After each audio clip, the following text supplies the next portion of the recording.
A pandemia do coronavírus é mais um capítulo da crise estrutural do sistema capitalista no século XXI, que tem rebatimentos globais, mas também nacionais. Trata-se apenas não só de um novo vírus, mas também de uma nova possibilidade de alimentarmos o sentimento anticapitalista. Mas de onde vem essa relação entre coronavírus e o anticapitalismo?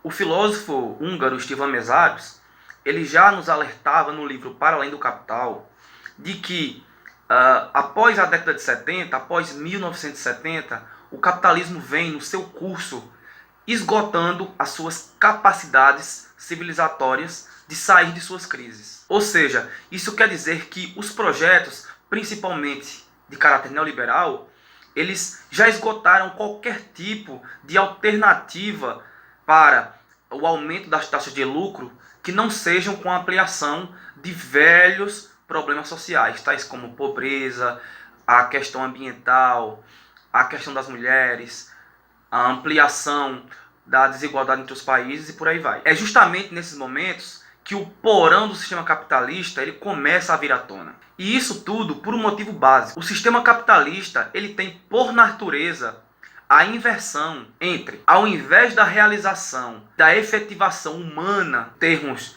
da sua plenitude, da sua liberdade, do bem viver, em seu lugar, a centralidade dos processos econômicos estão em ampliar as taxas de mais-valia, de concentração de riqueza e de concentração de propriedade. Só que esse esgotamento civilizatório, os países da periferia, tais como o Brasil, já sentem há bastante tempo. Basta lembrar que toda alternativa que é feita aqui no país para salvar a economia, fala-se apenas em salvar a inflação, salvar as taxas de lucro, salvar as grandes empresas, mas nunca se fala, por exemplo, em eliminar totalmente o problema da fome, que é uma questão elementar, básica, humanitária. É nesse sentido que, pegando o Brasil como um país periférico, essa pandemia ela escancarou a nossa estrutura extremamente desigual, principalmente de acesso a tratamentos e recursos de prevenção de saúde. Além disso, mostra também como o mercado se apropriou de setores chaves da administração pública, dentre eles a saúde pública. Desse modo, o álcool em gel ele não aumentou por acaso, ou simplesmente por uma maldade humana, mas pela famigerada lei de acumulação e de lucro, que é da natureza, é da estrutura do sistema capitalista, mas que aparece nos cursos e nas graduações de economia, de administração e de outras áreas, como lei da oferta e demanda, como oportunidades de mercado, vantagens comparativas e por aí vai. Do ponto de vista do nosso sistema da saúde pública, o desfinanciamento desse campo ele vem ocorrendo a partir de uma série de medidas de austeridade e de cortes nas políticas sociais. Além dos famosos incentivos aos investimentos do setor privado, a abertura da especulação no campo da saúde, que vem sendo realizados pelos últimos governos que aderiram ao receituário neoliberal e que, portanto, expressam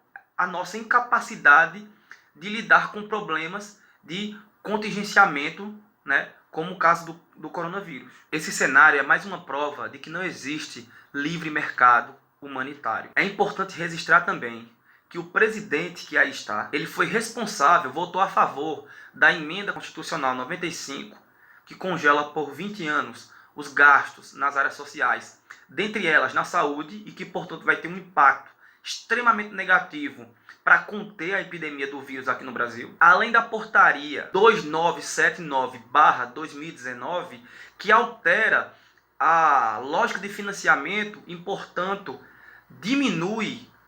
reduz o orçamento que é feito à atenção básica no campo da saúde, o que também vai limitar o combate, a contenção do vírus aqui no Brasil, e que foi aprovada no governo do presidente Jair Bolsonaro. Isso sem falar da bizarra expulsão dos médicos cubanos, que agora estão tentando trazer de volta.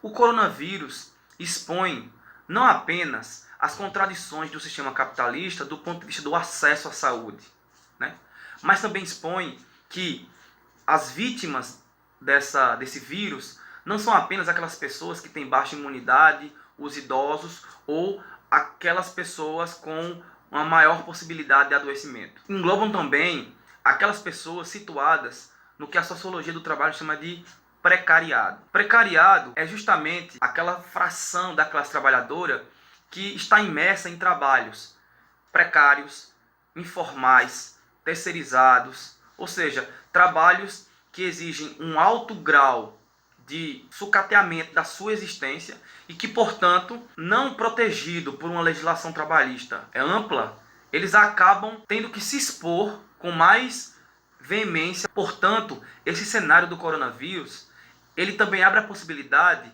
de que seja enxergada elementos do nosso capitalismo dependente, periférico, subdesenvolvido, que num cotidiano mais estável passam desapercebidos, ou seja, a face mais perversa do capitalismo na periferia. Algo que merece destaque também é o fato de que os problemas historicamente observados de maneira profunda nos países da periferia estão agora subindo aos países de centro do capitalismo. Ou seja, aqueles países tidos como civilizados, os países ocidentais, modernos, passam também a experimentar as contradições e os limites, né? Quer dizer, o esgotamento civilizatório do próprio sistema capitalista nesses lugares. Basta observar, por exemplo, como é que a pandemia está repercutindo nos Estados Unidos, na Espanha, na França e até na Itália. Nos Estados Unidos, por exemplo, já se prevê que 1,5 trilhões de dólares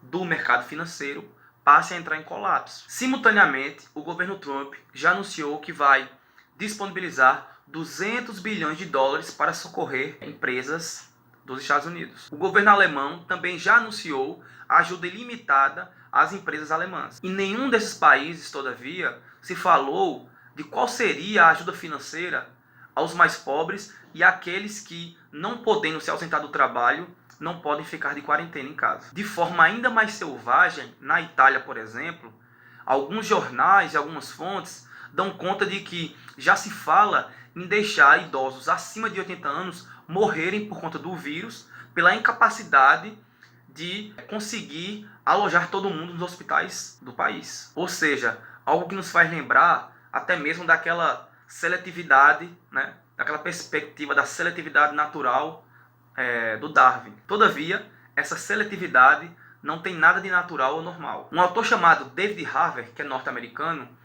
no livro As 17 Contradições do Capitalismo, na contradição 8, ele vai mostrar como há uma relação intrínseca entre as contradições do sistema capitalista, a sua inovação tecnológica e a descartabilidade humana.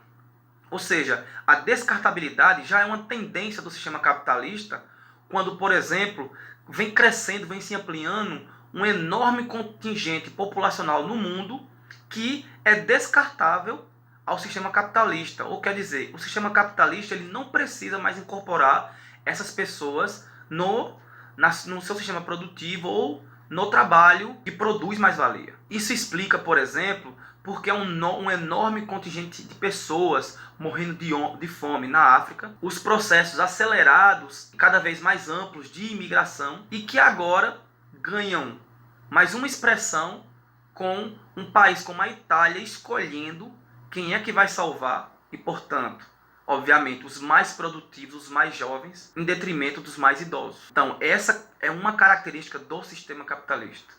Isso é mais um elemento para sermos anticapitalistas. Parece que o personagem Thanos, dos Vingadores, e o seu plano de eliminar uma parte da humanidade para que a outra possa continuar vivendo, não é tão fantasia assim. Numa outra linha de análise, já há também algumas hipóteses, né? Algumas que se aproximam, né? E que são taxadas como teorias conspiratórias, mas que trazem um elemento importante de ser destacado, que é o fato dessa pandemia ter na sua origem uma guerra, né, uma guerra econômica travada entre Estados Unidos e China. Para além do mérito dessas questões, para além do conteúdo conspiratório dessas questões, se é conspiratório ou não, o fato é de que algumas dos argumentos utilizados, algumas das razões utilizadas nessas hipóteses de trabalho, têm nexos com o que vem acontecendo na realidade global. Uma delas, por exemplo, é